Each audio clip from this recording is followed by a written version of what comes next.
الله أكبر الله أكبر الله أكبر إن الحمد لله نحمده ونستعينه ونستغفره ونعوذ بالله من شرور أنفسنا ومن سيئات أعمالنا من يهده الله فلا مضل له ومن يضلل فلا هادي له وأشهد أن لا إله إلا الله وحده لا شريك له وأشهد أن محمدًا عبده ورسوله صلى الله عليه وعلى آله وصحبه أجمعين فإن أصدق الحديث كتاب الله تعالى وخير الهدي هدي محمد صلى الله عليه وسلم وشر الأمور محدثاتها وكل محدثة بدعة وكل بدعة ضلالة وكل ضلالة في النار. قال الله في محكم تنزيله: يا أيها الذين آمنوا اتقوا الله حق تقاته ولا تموتن إلا وأنتم مسلمون. Ғалымнарны юктан бар кылып, безләрне халык иткән, тәрбияләгән Аллаһ Раббыбызга барча хәмд сәнәләребез, улуглау мактауларыбыз булсын. Шәһадәт китерәмен, Аллаһтан башка гыйбадәт кылырга лайыклы зат юктыр. Аллаһ бар, Аллаһ бер, һәм шәһадәт китерәмен, Мухаммад ибн Габдуллаһ Аллаһның хак илчесе, тугры пәйгамбәре һәм шәриф булган кулыдыр. Аллаһ аңа, аның гаиләсенә һәм аның сахабаларына салават шәрифләрен насип итсә иде. Аллаһ Раббыбыз изге китабында әйтте: "Эй иман китергән бәндәләр, Аллаһтан хакыйкый тәкъвалык белән куркыгыз һәм бары тик мөселман булып кына үлегез" диде. Әмма бәгъд, мөхтәрәм җәмәгать, Аллаһы Тәгалә һәммәбезне дә, җир өстендә булган һәрбер кешене дә төрле телләрдә сөйләшүче, төрле халык вәкилләре итеп яратты. Һәм арабызда бер генә кеше дә башкасының төгәл сурәтенә, сөйләшү, аралашу сәләтенә ышамаган. Һәм Аллаһ Раббыбыз бу хакта Коръәндә булай ди: "Ва мин аятихи халқус самавати вал ард ва ихтилафу алсинатикум ва алваникум инна фи залика лааятин лил алимин." Аллаһның мөгъҗизаларының берсе күкләрне һәм җирләрне барлыкка китерү һәм сезнең телләрегезнең һәм төсләрегезнең төрлелеге. Дөрестлектә бу эштә гыйлем ияләре өчен мөгъҗизалар бардыр дип әйтә.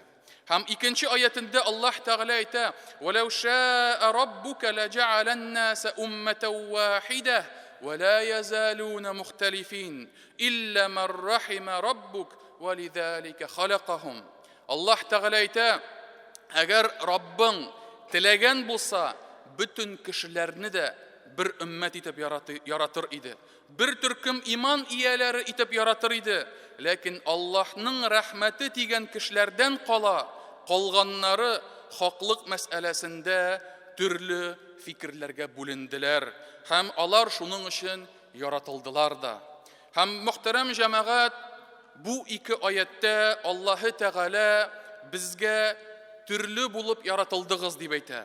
Һәм кемдер ниндидер бер халыкның вәкиле, кемдер ниндидер бер телдә сөйләшә, кемнеңдер тән төсе минекеннән аерылып тора. Һәм җир өстендәге булган 7 миллиард кеше, әгәр дә бөтенесе дә бер фикердә уйлаган булса, бөтенесе дә бер төсле адым атлаган булса, җир өстендә бөтен кешеләр дә иман ияләре булырлар иде. Бөтен кешеләр дә үзләренең Аллаһы Тәгалә каршында кул булуын аңларлар иде. Әмма ләкин Аллаһы Тәгалә безне төрле итеп яратты. Һәм моның хикмәте галимнәр әйтәләр: Аллаһ Тәгалә шул сәбәпле кемнең яхшы, кемнең начар, кемнең иманлы, кемнең имансыз икәнлеген айырыр өчен халыкларны, кешеләрне, аларның әдәп әхлакларын, аларның төсләрен айырым яратты дип әйтә. Һәм шуңа мөхтәрәм җәмәгать, тормыш дәвамында без хәтта үзебез дә туганнар арасында, дуслар арасында, үзебез арабызда фикерләрнең төрлелеге туарга мөмкин. Русча әйткәндә различия, разногласия мнений, видений һәм нәрсә эшлисең? Бу тормышыбызның шундый бер хәле. Моннан еракка китеп булмый. Бу безнең табигатыбыз, менә Аллаһ Раббыбыз безне шулай барлыкка китергән. Һәм әгәр дә без динебез, ислам шәригате тормышыбызны җайга салу икәнлеген һәм безгә иңдерелгән бер бәхет, сәгадәт икәнлеген һәм арабызда килеп чыга торган каршылыклар, фикерләрнең төрлелеген шишәр өчен, дуслаштырыр өчен иңдерелгәнен белсәк, без җәмәгать иң бәхетле кеше булырбыз. Һәм Коръәндә әгәр дә карасагыз, Аллаһы Тәгалә безгә бу бәхәсләрне ничек шишергә, ничек бетерергә, ничек кешеләр арасын дуслаштырырга икәнлеген күрсәтә. Һәм Аллаһ Раббыбыз Коръәндә әйтә: "Ва махталафтум фи шайъин фахукмуху илаллаһ." Әгәр дә берәр нәрсәдә бәхәсләшсәгез, үзара тарткалашсагыз, ул эшнең шишелешен Аллаһка кайтарыгыз ди. Һәм икенче бер аятында: "Я аyyuhalladhina amanu ati'ullaha war-rasula wa ati'ullaha wa ati'ur-rasula wa ulil amri minkum." И иман китергән бәндәләр, Аллаһка буйсыныгыз. Һәм Аллаһның илчесе Пәйгамбәрбез Мөхәммәдкә буйсыныгыз. Һәм шулай ук гыйлем ияләре һәм көч-куәт ияләре булганнарга буйсыныгыз ди. Һәм فَإِن تَنَازَعْتُمْ فِي شَيْءٍ فَرُدُّوهُ إِلَى اللَّهِ وَالرَّسُولِ إِن كُنتُمْ تُؤْمِنُونَ بِاللَّهِ. Әгәр дә ди, берәр эштә бәхәсләшсәгез, талашсагыз, ул эшнең хөкемен Аллаһка кайтарыгыз ди. Һәм аның илчесенә кайтарыгыз, әгәр дә сез Аллаһка иман китердегез икән дип әйтә. Һәм шуңа мөхтәрәм җәмәгать, менә тормышыбызда еш кына бәхәсләр килеп чыга. Ир белән хатын арасы, ике дус арасы, ике хәзрәт арасы да булырга мөмкин хәтта. Яки гади туганнар, дуслар, якыннар, күршеләр, ниндидер булса бизнес мәсьәләсендә, сату алу мәсьәләсендә, гадәти бытовой мәсьәләләрдә без төрле фикерләргә килергә мөмкинбез. Әмма ләкин иман иясе әгәр дә үзенең хаксыз икәнлеген аңласа һәм үзенең фикере Аллаһы Тәгаләнең сүзләренә каршы килгәнлеген әгәр дә аңласа, аңа туктарга кирәк. Монда үзебезнең нәфсебезгә калдырып, юк, барыбер иду до конца, барыбер минекечә булачак дип әйтү җәмәгать, ул бик тә аяныч хәл. Чөнки Аллаһ Тәгалә нәрсә ди? Аллаһка һәм илчегә кайтарыгыз ди. Ин кунтум туъминуна билләһ. Әгәр Аллаһка ышанасыз, яки Аллаһ Тәгаләнең кыямәт көненә ышанасыз икән, Аллаһка кире кайтарыгыз дип әйтә. Һәм шуңа мөхтәрәм җәмәгать, менә шушы туктый белмәү, үзеңнең дәрәҗәңне белмәү, шикләрне белмәү, ызгышу, талашу, ул җәмәгать әлбәттә мөселманнар арасында, якыннар арасында дошманлыкка китерә. Һәм Иблис бу эшкә бик каты сөенә. Аның бу иң яраткан эше. Пәйгамбәрбез саллаллаһу алейхи ва саллям бер хадистә, һәм ул хадис Сахих ал-Муслим, хадисләр җыентыгында китерелә. Пәйгамбәрбез әйтте: "Шайтан ди, Иблис гарәп ярымутрауында намаз укучылар аңа табынырлар, аңа гыйбадәт кылырлар дигән теләктән өмөтен үзде инде" дип әйтә. Әмма ләкин араларына дошманлык сала алырмын дип ул һаман да өмөтләнә дип әйтә. Һәм шуңа мөхтәрәм җәмәгать, һәммә бездә менә бу эштә шайтанга ярдәмче булырга тиеш түгелбез. Шайтанга каршы торарга тиешбез. Һәм галимнәребез кеше араларында килеп чыга торган бәхәсләрне карагач, өйрәнгәч, ул бәхәсләрнең килеп чыгуына берничә сәбәбен чыгардылар. Берничә сәбәпне аңлаттылар. Һәм шул сәбәпләрне мөхтәрәм җәмәгать, мин иң элек үземә сөйлим, үземә әйтәм, үземне вәгазлим, һәм аннан соң сезгә җиткерәм. Бездә менә шул сәбәпләр булмасын. Без шул сәбәпләрдән ерак торыйк. Үзебездә күрәбез икән, аңа ул сәбәпләргә каршы көрәшик, битерик. Һәм шуларның беренчесе мөхтәрәм җәмәгать, тәкәбберлек. Кешенең башкаларга карый үзен өстен куюы, үз фикерен өстен куюы һәм туктый белмәве. Пәйгамбәрбез Мөхәммәд саллаллаһу алейхи ва сәллям әйтте: "Тәкәбберлек нәрсә ул?" дип сорагач, пәйгамбәрбез тәкәбберлек, высокомерие ул хаклыкны кабул итмәү һәм кешеләрне мыскыллау дип әйтте. Һәм кайсы бер вакытта кеше хаталанса, син аның хатасын күрәсең, хатасын аңлыйсың һәм хатасын аңлатканда, төзәтергә тырышканда, ул масайып, тәкәбберләнеп, син кем булдың соң әле вообще? Ты вообще кто такой? Чтоб миңа нәрсәдер әйтергә. Син үзең кемсең идең әле? Дип әйтәләр кайсы берләре. Фәрештә булдыңмыни дип әйтә. Беләбез без синең кем булганлыгын. 1 ел элек, 5 ел элек, 10 ел элек, 50 ел элек беләбез дип әйтәләр алар мөхтәрәм җәмәгать. Ләкин белегез, ул сүзләрне әйтүче кешеләр, алар сездән көнләшәләр. Алар сезгә карый үзләрен югары куялар. Үзләрен хаклыклы булмаганлыкларын алар беләләр, аңлыйлар. Ләкин синең авызыңнан шул сүзләр чыкканга ул каршы тора. Ни за что дип әйтә. Һәм үзен өстен күрә, һәм шуңа мөхтәрәм җәмәгать, менә шул тәкәбберлеге кешене харап итә. Кешене хаклыктан адашуга чыгара һәм шунда батыра да чыгарга мөмкинлек бирми. Шулай ук мөхтәрәм җәмәгать, шушы бәхәсләргә китерә торган сәбәпләренең берсе әдәпсезлек, әхлаксызлык. Кеше кайсы бер вакытта син аңа бер сүз әйтсәң, ул сиңа 10-ны җавап кайтара. Синең белән бәхәсләшә башлый, сорау бирү урынына синнән гаип эзли башлый. Һәм менә шул җәмәгать, әхлаксыз, холыксыз кеше кыямәт көнендә иң начар урында булырга мөмкин. Пәйгамбәрбез Мөхәммәд саллаллаһу алейхи ва сәллям былай дип әйтте: "Кыямәт көнендә" дип әйтә, "иң яман урында булыр шул кеше ди, кемне башкалары әшәкелегеннән куркып калдырдылар" дип әйтә. Кого оставили люди, опасаясь его зла, его ненависти, его нехорошести. Һәм менә бу тормышыбызда ничек күренә, менә кайсы бер кешеләр була, авыр кешеләр. Аның белән кеше сөйләшеп тә торга теләми. Не хочет связываться, настроение, нервы дороже, бәйләнеп тормый. Һәм шуңа мөхтәрәм җәмәгать, менә шул сыйфат, әдәпсезлек, әхлаксызлык, кабул итә алмау хаклыксызны, хаклыкны кабул итә алмау, гел кире каршы әйтү, ул җәмәгать шулай ук кешене адаштыра. Шулай ук мөхтәрәм җәмәгать, сәбәпләренең берсе көнчелек, көнләшү һәм дөнья яратылганнан соң иң беренче гөнаха кешеләр арасында ул нәкъ менә көнләшү сәбәпле барлыкка килде. Нәкъ көнләшү сәбәпле Кабил Хабилдән көнләшеп, аның курбанлыгы кабул булды, минеке кабул булмады дип, аның өйрәнергә тиеш булган хатыны, кызы матур иде, минеке матур түгел иде дип, ул көнләште җәмәгать. Һәм ул көнләшү аны кеше үтерүгә китерде. Һәм шуңа мөхтәрәм җәмәгать, менә шушы көнчелек Кабилне харап кылды.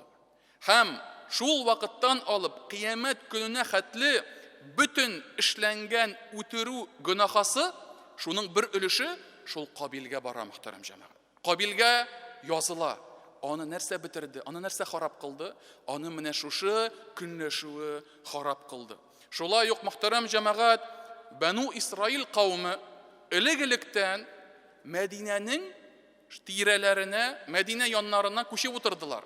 Чөнки алар китапларында, янәсе, тиздән чыгачак пәйгамбәр, илче, ул ахыр заман пәйгамбәре дип әйтелгән иде.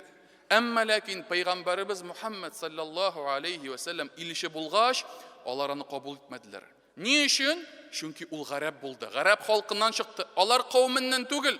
Шуңа көнләшеп, алар хаклыкны кире кактылар. Кабул итмәделәр.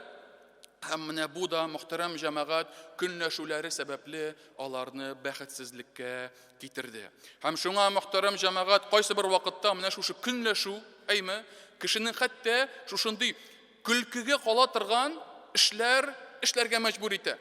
Ул синнән көнләшеп, син әгәр дә бер сүзне әйтсәң, ул сиңа 180 градус капма каршысын әйтә. Әгәр дә син берәр эшләргә теләп, төньякка барсаң, ул капма каршысын эшләп көньякка бара. Син А дисең, ул сиңа Б дип җавап бирә. Асылы көнләшүдә, Аллаһ сакласын.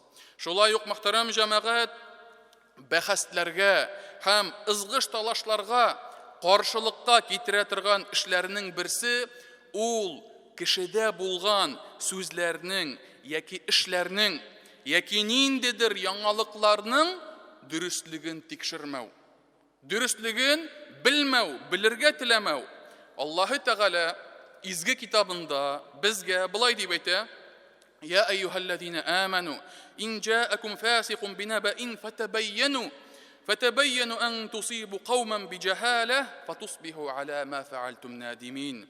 الله تعالى әйтә: "Эй иман китергән бәндәләр, әгәр дә сезгә берәр фасик бәндә, берәр гүнах иясе, хәле билгеле булмаган берәр кеше килсә һәм сезгә хәбәр җиткерсә ди, шул хәбәрне тикшерегез" дип әйтә. Тикшермәсәгез, наданлыгыгыз сәбәпле берәр халыкка, берәр кешеләргә зыян китерергә мөмкинсез һәм шул вакытта эшләгән эшегезгә бик каты үкенерсез дип әйтелә. Һәм шуңа мөхтәрәм җәмәгать, менә алыйк СССР вакытын. Ул вакытта бар иде цензура, бар иде гәҗитләрдә, радиода, телевизорда, бары тик кирәкле әйберне яздылар, кирәкмәгәнне язмадылар. Ул вакытта кешенең хәтта мәгълүматны тикшерергә, карарга мөмкинчелекләре булмады. Бүген бөтен дөнья ачык. Керәсең интернетка, керәсең монда ачасың тигене, бөтен дөнья ачык, информация агыла. Һәм кайсы бер вакытта без менә шул информация белән эш итә белмичә, WhatsApp'ка килгән бөтен хәбәрне шундук давай таратырга, переслать. Одноклассники-да, ВКонтакте-да килгән бөтен хәбәрләрне, яңалыкларны давай моңа җибәрәбез, теңәр җибәрәбез, монсы дөрес. Каян син аны беләсең дөрестлеген икәнлеген? Яки шул ук YouTube булсынмы, какой-то бер сөйләп тора торган бер баш, сиңа нәрсәдер моңа кадәр син ишетмәгән, син белмәгән әйберләр турында сөйли, һәм син шуңа теге руслар әйтмешли, теге лапшуна уши вешает сиңа әйме, син шуны тыңлап, чынлап та, шулай икән, булай икән дип тотынасың шуны алга таба тапшырырга. Һәм менә бу мөхтәрәм җәмәгать, әлбәттә бик начар әйбер. Кешенең кайдан хәбәрнең килгәнлеген белмичә, аңламыйча, тикшермичә, ул үзе дә кызганыч төрле хорафатларга төшәргә мөмкин. Әгәр дә исегездә булса, шушы шир тарала башлагач, нәрсә дип чыктылар? Берәү WhatsApp'та язып җибәрде. Янәсе, имбирнең тамырын ашасаң, сразу 100% син төзәләсең. 100% син выздоровеешь, син ширләмисең, син фәлән, син төгән. Ахыр чиктә нәрсә булды? Базарларда шул имбирнең бәясе күпмегә күтәрелде? 1 килосы 5000-гә күтәрелде. Мөхтәрәм җәмәгать, 5000 ул әзме, ул күпме ул? Ул бик күп җәмәгать. Безнең халык өчен ул бик күп. Һәм шуңа күрә кайсы бер кешеләр хәтта шушы бәладән кутылыйм дип сорашмыйча, тикшермичә, нинди дә булса махсус специалистлардан сорамыйча, бөтен соңгы акчаларын шуңа сарыф итеп, ахыр чиктә нәрсә булды? Шушы 200 сум, 300 сум тора торган әйберне 5000 сумга сатып алды. Һәм Аллаһ сакласын, әмма ләкин ахыр чиктә ул дару, ул дәва, ул эффектив булмады. Һәм шуңа мөхтәрәм җәмәгать, менә кайсы бер вакытта хәтта бик тә көлкеле булган хәбәрләр килә. Әгәр дә әз генә уйлап карасаң, әз генә фикер йөртсәң, сиңа килгән шушы сообщение мөселманнарның бер катлылыгыннан көлеп язылганлыгын икәнлеген аңлыйсың. Әгәр дә кайсы бер вакытта бер видеоролик, нинди дә булса бер аудионы тыңласаң, сразу күренә, то что бу бит уйлап чыгарылган әйбер. Бу бит тикшермәгән, карамаган әйбер икәнлеге аңлашыла. Һәм шуңа мөхтәрәм җәмәгать, менә ни кызганыч, әмма ләкин хәбәрнең дөрестлеген тикшерүгә карый, безгә шушы сообщениены 10 кешегә таба җибәрү җиңелрәк була.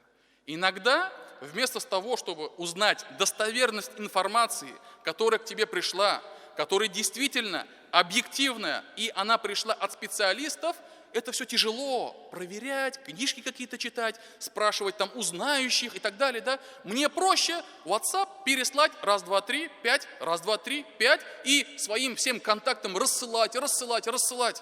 Вот, к сожалению, вот так вот и происходит.